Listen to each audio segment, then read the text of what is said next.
আসসালামু আলাইকুম, welcome to Sharmili kitchen. আজকে আমি শেয়ার করব লোভনীয় স্বাদের লইট্টা শুটকি দিয়ে কচুরলতি। আমার এবং আমার পরিবারের খুবই পছন্দের একটি রান্না। কার কার প্রিয় এই রান্নাটি কমেন্টের মাধ্যমে জানাবেন। রান্নাটি করার জন্য আমরা এখানে তেলে পেঁয়াজ ভেজে নেব। আমি 2 টেবিল চামচ তেলে হাফ কাপ পেঁয়াজ ভেজে নিচ্ছি। এই রান্নাটিতে রসুন কুচিও দেয়া যাবে এবং রসুন বাটাও দেয়া যাবে। আমি এখানে 1 চা চামচ রসুন বাটা এবং হাফ চা চামচেরও কম আদা বাটা দিচ্ছি। আর লইট্টা শুটকি ভালো করে কেটে ধুয়ে পরিষ্কার করে নিয়েছি। যে কোনো শুটকি দিয়েই এই রান্নাটি খুব মজা লাগে। পেঁয়াজটা একটু সফট হয়ে আসার পরে দিয়ে দিলাম আদা বাটা, রসুন বাটা এবং কেটে ধুয়ে পরিষ্কার করে নেওয়া লইট্টা শুটকি।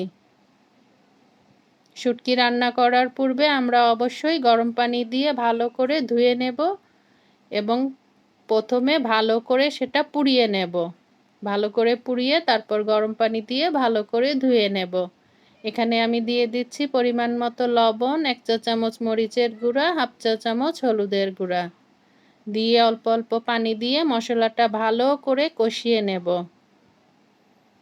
এই যে মশলাটা পানি দিয়ে কষিয়ে নিচ্ছি।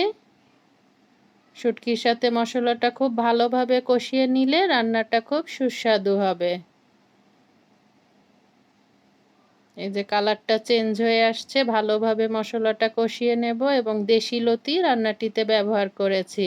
অর্থাৎ চিকন যেই লতিটা বাজারে পাওয়া যায় সেই লতিটা ভালো করে কেটে ধুয়ে পরিষ্কার করে নিয়েছি। দিয়ে দিচ্ছি কেটে ধুয়ে পরিষ্কার করে রাখা লতি।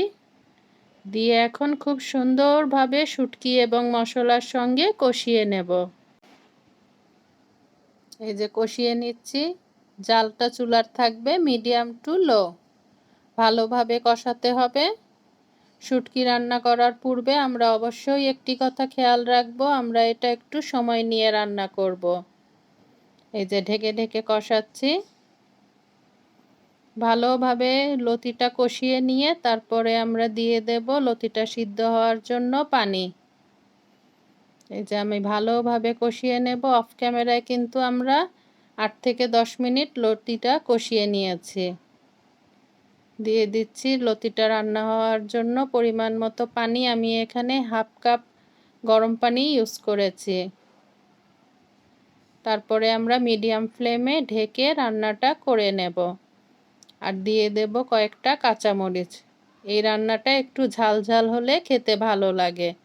এই যে ফিরে আসলাম 12 থেকে 15 মিনিট পর। আমার লতিটা সিদ্ধ হয়ে গিয়েছে, শুটকিটাও খুব ভালোভাবে সিদ্ধ হয়ে গিয়েছে। একটু একটু গ্রেভি দেখা যাচ্ছে। এখন লতিগুলা ভালোভাবে ছড়িয়ে দেব। যেই গ্রেভিটুক আছে সেটা আমাদের শুকিয়ে যাবে। এরকম মজার মজার রেসিপি পেতে চাইলে চ্যানেলটিকে সাবস্ক্রাইব করে রাখতে পারেন বন্ধুরা। আর যারা সাবস্ক্রাইব করেছেন তাদেরকে অসংখ্য ধন্যবাদ। প্লিজ বন্ধুরা ছোট্ট একটি লাইক দিয়ে ভিডিওটি কন্টিনিউ করবেন।